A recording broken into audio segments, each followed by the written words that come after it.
Hey, and welcome. I'm Jonas, I'm Jackie. and welcome to the first installment, the first ever installment of our Wednesday Night Live here on Fit Families of Faith.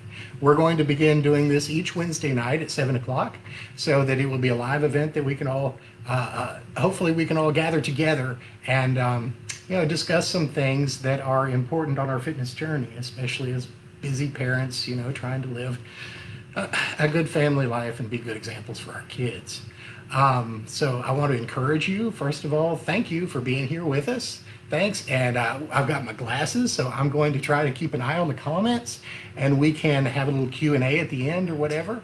I'd love for this to turn into something of a dialogue where, I'm not just up here talking the whole time, but it's kind of, it's something with some give and take where we can talk about stuff that's important, right? Sound good? Yep. So anyway, each Wednesday at 7 o'clock, we'll be doing this from now on. And we plan on having some really good things to talk about each Wednesday to help you further your healthy lifestyle and your fitness journey. Right. We're definitely not here to waste your time. So with that said, let's get right into it. Today's topic is the difference between spending and investing. Are you a spender? Are you an investor when it comes to your health and fitness? Hi, Judy. Hey, Judy. So I'll start out with a story. I used to work at a commercial gym, and over I saw this. Every day I saw this. People would come in, the patrons would come in, and these were largely overweight people who were interested in losing fat, specifically belly fat. And they would turn right and go straight over to the cardio machines, to the treadmills, to the bikes, to the ellipticals, where they would slave away for an hour of drudgery and come off there drenched in sweat and drool running down their chin, their eyes glazed over from being zombified for an hour, and grab a few Tootsie Rolls and head out the door. And I'm thinking to myself, you just put yourself through all that. You spent an hour of time. You spent a whole bunch of effort in complete boredom for the privilege of eating 4 Tootsie Rolls, because that's all you got out of the deal. That's all you got out of the deal. Okay? The concept of spending versus investing. Spending, when you spend your money, time, effort, whatever it is, whatever resource we're talking about, you get to use it one time. It's an equal exchange of value. You give something for a one-time benefit. Whereas in investing, it's very different. You are looking to use your resources to pay you back. You are looking to multiply your resources to pay you a return on your investment, an ROI. Okay, so that's the difference in concept between spending and investing. Now, how does this relate to fat loss? I've got some notes here. Hi, Jason. So, look, specifically, how does this relate to permanent and lasting fat loss? Well, look, if you browse through our unit section here on Fit Families of Faith and looked at any of the videos or any of the content, then you know that what I stress is that the energy balance equation, calories in versus calories out, is 99.9% of fat loss, okay? And the other 0.01% doesn't matter much, all right? So energy in, calories in versus calories out. Calories in, of course, is nutrition and diet. Calories out has 2 components to it: activity and your resting metabolic rate. Okay, your resting metabolic rate, or basal metabolic rate, BMR, is the amount of calories that your body burns simply at rest. The physiological processes that are constantly going on 24/7. And your activity is direct activity, things you do, movement and such. So, a well-designed program, you can manipulate either side of that equation, okay, to skew the equation in your favor. Okay? But a well-designed program will address both sides of that equation in all 3 aspects. But I'm going to let you in on a secret. Only one of those 3 constitutes an investment in lasting and permanent fat loss. The other 2 are merely expenditures, where you spend time, effort on a one-time benefit. So, you want to talk about nutrition, Ms. Nutrition Guru? I'm going to hit the nutrition side. Okay, so nutrition is the calories inside. It's what you eat. It's that part of the equation. Of course, by reducing the number of calories you take in, you unbalance that equation and you can force fat loss. eat less, lose weight. We all know that. All right. Okay. But just like any of the, just like any of those three components, that will work.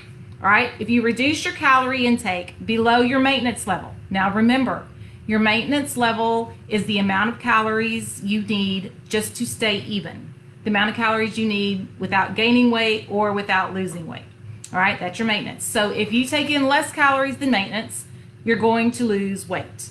Okay. So for example, if your maintenance calories are about 1,800 and you reduce your calories to 1,300, you're going to lose weight.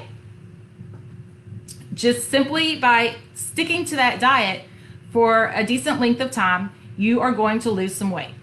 Okay. The problem with that is sustainability. How long can you sustain a diet at that low, definitely not him. Not this dude. Good Lord, no. At that low calorie level. All right. Yes, we do want you to eat healthy no matter what your maintenance calories are, but drastically reducing how long can you maintain at that level. Okay. So, and then once you lose weight, your maintenance calories shift. So the amount of maintenance calories you need at 150 pounds, and then you lose 20, so now you're 130, now your maintenance calories are even lower. So once you get tired of eating very little and you go back to eating normal, then your weight's going to creep back up. Keeping that low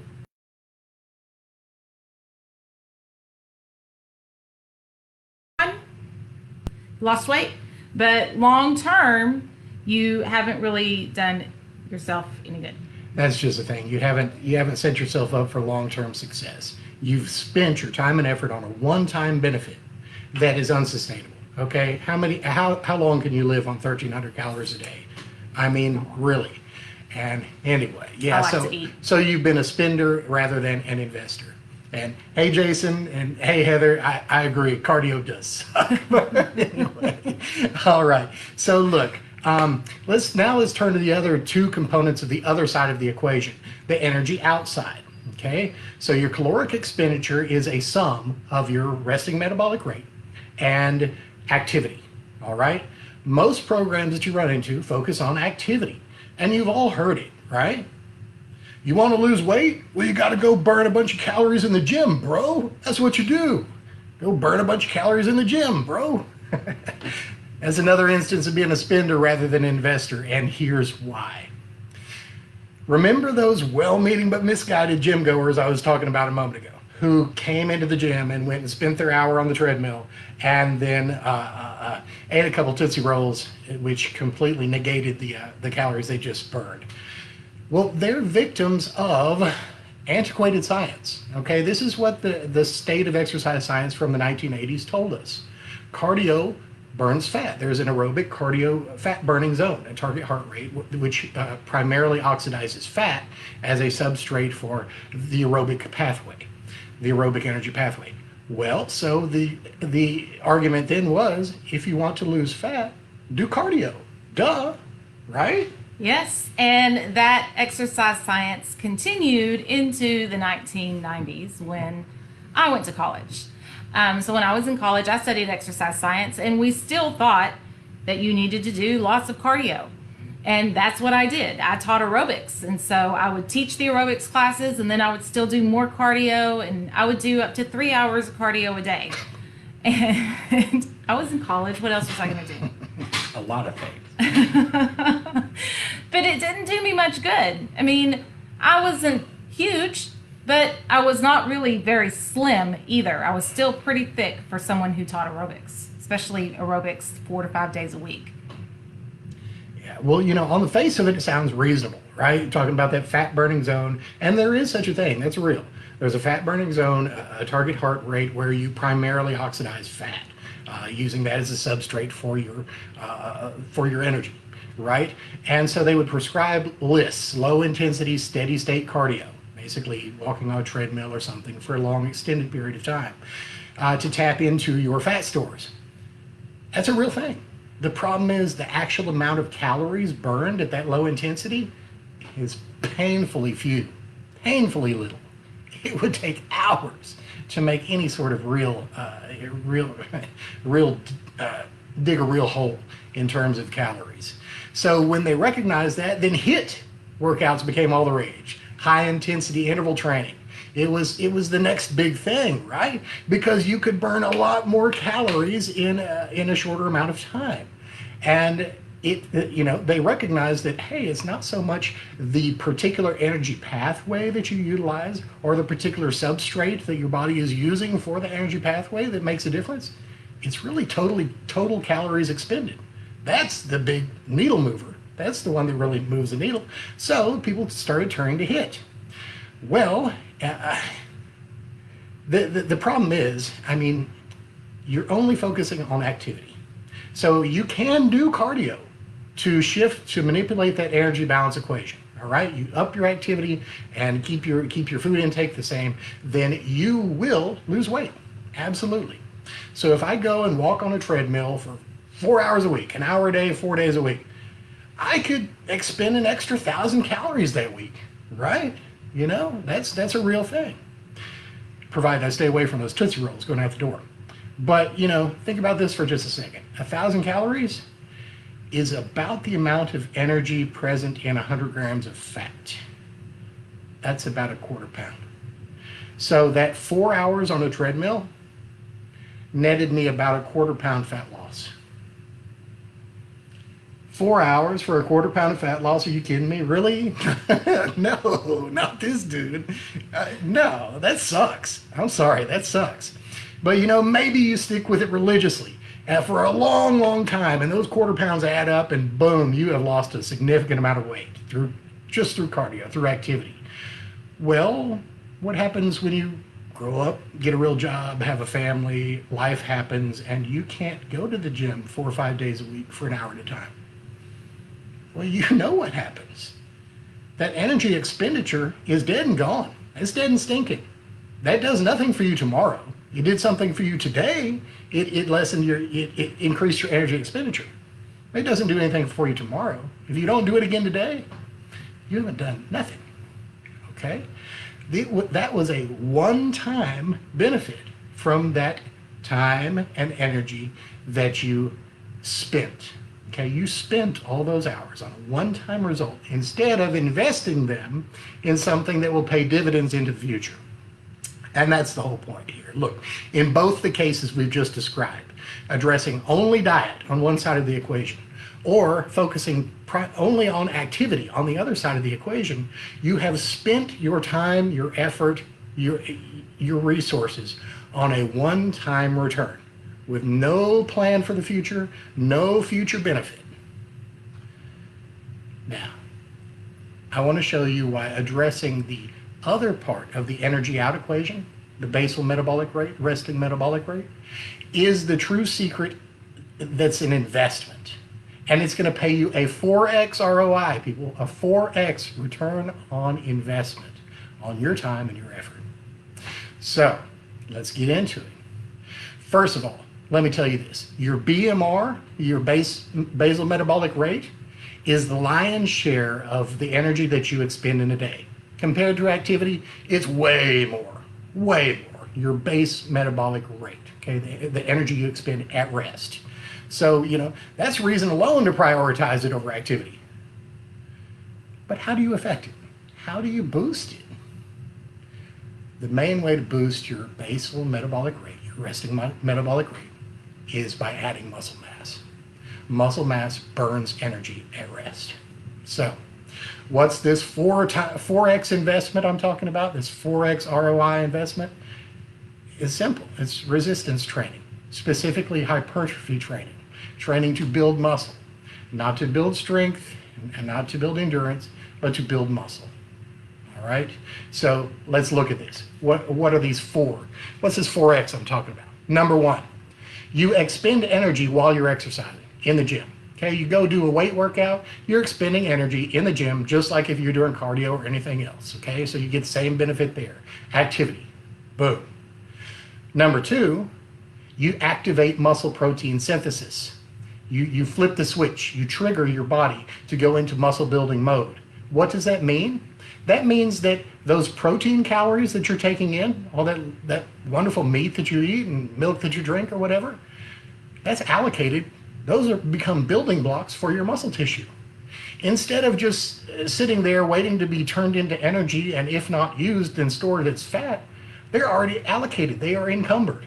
They are set aside for building muscle tissue. They are the building blocks of muscle tissue.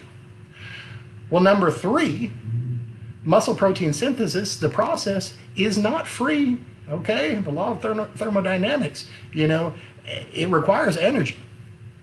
And that means that those calories that you eat other than protein are used in the physiological process of building that muscle. Okay, so the protein you take in are the raw materials, the building blocks, but it also takes energy to use those building blocks and make them into muscle tissue.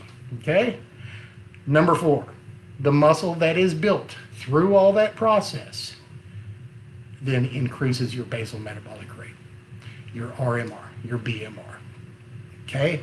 And that raises your maintenance calorie level. That means you have to eat more just to maintain your weight.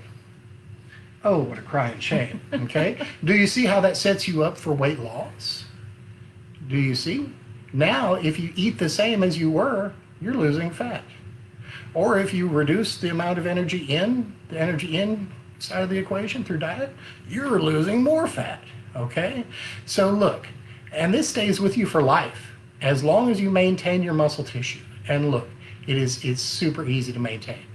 It takes some effort to build, but hey, 15 minutes, 2, maybe 3 times a week is enough to maintain your muscle tissue once you build it. So look, unlike any of the other approaches that we've outlined here, your time and your effort isn't merely spent on a one-time benefit. No, rather, instead, this approach invests in something that continues to pay a return for the rest of your life. Believe me, I am not against cardio. Activity, okay? Let's call it what it is, activity. I'm not against activity. What I am against, I'm against using the wrong tool for any job. You don't use a screwdriver to pound nails, right? Cardio is not your tool for body composition change, at least not body composition change that lasts over time, okay?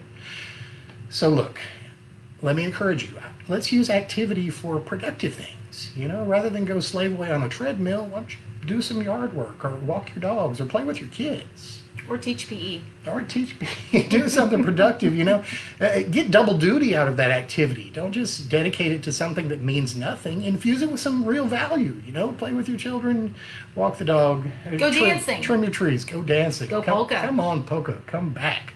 Goodness gracious. But look, if you want fat loss that lasts, I'd encourage you to invest your time and effort in something that pays you back day after day, year after year. Be an investor, not a spender. And look, build something truly priceless, and model an intelligently thought out health and fitness approach for your family, okay, for the next generation. And I'll shut up now. I really, you can tell, I'm passionate about this because I think it is truly the key. It's being an investor rather than a spender is the only way to do this over the long haul. Unless you want to be married to a very low calorie diet for the rest of your life, or you want to make sure that you got an hour a day to go do some BS. Go do some treadmill stuff.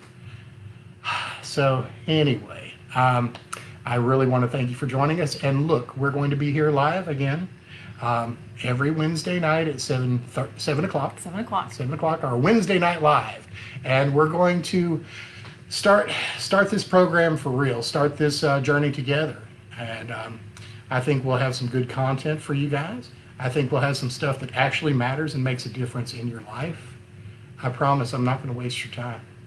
I'm not going to waste your time on stuff that doesn't matter, that doesn't work. Okay? Thank you for being with us. And do, remember, try to tune in live so we can see your comments and your questions. You guys, I thank you for being here. And If yeah. you have any questions or something that you'd like us to address on a Wednesday, tell us in a comment below. Let us know, and we can spend a Wednesday talking about the things that you really want to hear. Let us know what it is you want us to talk about. And remember that we'd love to go back and forth and do a question and answer. So let us know what kind of topics you would like us to cover on a Wednesday Night Live. And right now in this comment section, whenever, if you watch this live or not, if you watch it later, let us know. Do some self-analysis. Let us know. Are you a spender? Have you been a spender or an investor when it comes in terms of your approach to health and fitness? What do you think about it? Try to analyze yourself and what you've done now. And does this make any sense? I hope so. God bless y'all. Thank you so much for being here, and we will see you again next Wednesday. Happy Hump Day. Happy Hump Day, for real. Bye.